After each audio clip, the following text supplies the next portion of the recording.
10వ ఎన్నిక నిన్న. అంటే ఇన్ని ఎన్నికలు చూసినా, అంటే ఎన్నికలు చూడడమే కాకుండా ఈ ఎన్నికలన్నీ at the helm of affairs ఉండి ఎప్పటికప్పుడు సమీక్షలు గాని ఇవన్నీ నిర్వహించడం కూడా చేశాం. రాజకీయాల్లో ఒడికిదుడుకులు సాధారణంగా ఉంటాయి. ఎవరు శాశ్వతం కాదు. దేశం శాశ్వతం, ప్రజాస్వామ్యం శాశ్వతం, రాజకీయ పార్టీలు శాశ్వతం, అధికారం అశాశ్వతం.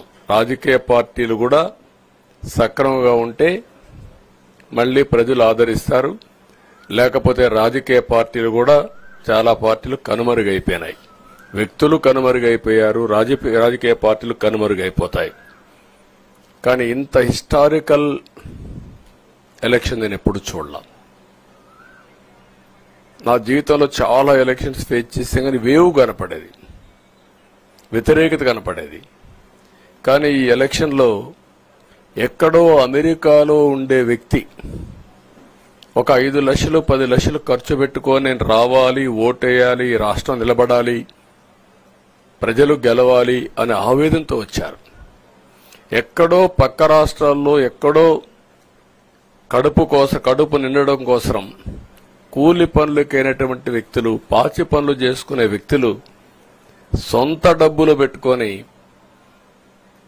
నేరుగా ఇక్కడ రైల్వే స్టేషన్లో చూస్తే, బస్టాండ్లో చూస్తే భోజనం కూడా ప్యాక్ చేసుకొని తీసుకొచ్చి ఇక్కడ భోంచేసి ఓటేసే పరిస్థితికి వచ్చారు. ఈ కమిట్మెంట్ ని ఏ విధంగా వర్ణించాలో నాకైతే అర్థం కాదు. ఏ విధంగా వాళ్ళని అభినందించాలో కూడా అర్థం కాని పరిస్థితి.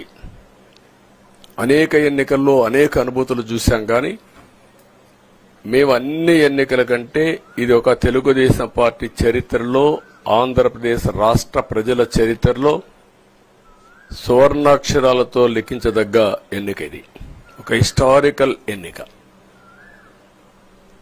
ఆగస్టు క్రైసిస్ తర్వాత ఎన్టీ రామారావు గారు పార్టీ పెట్టిన తర్వాత 83లో మేము గెలిచాం.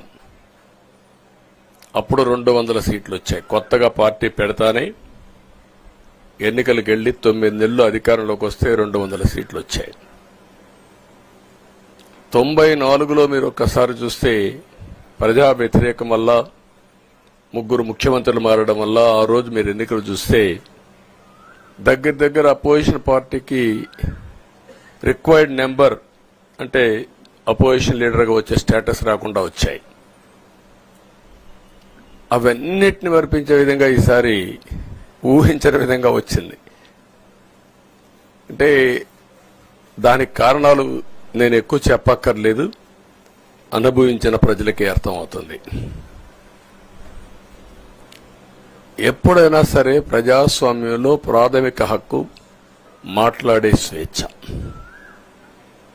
ఆ స్వేచ్ఛనే కోల్పోవాల్సి వచ్చింది. అదే కాదు, బ్రతికే స్వేచ్ఛ, ఆస్తులు పెట్టుకునే స్వేచ్ఛ, ఇవన్నీ కోల్పోయే పరిస్థితి వచ్చింది.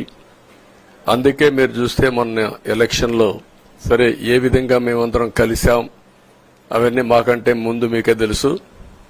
కలిసినప్పుడు ఎవ్రీ ఈవెంట్ ఇవి వేదిక నుంచే ప్రారంభించాం. అక్కడి నుంచి ముందుకెళ్ళాం. ఆ రోజు చెప్పాం, ఈ రోజు ఒకటి చెప్తున్నాం. మా ఆలోచన ప్రజలు గెలవాలి, రాష్ట్రం నిలబడాలి. అంతవరకు సాధించగలిగాం. 55.38% ఓట్లు పడ్డాయి. దీంట్లో తెలుగుదేశానికి 45.60% పడ్డాయి.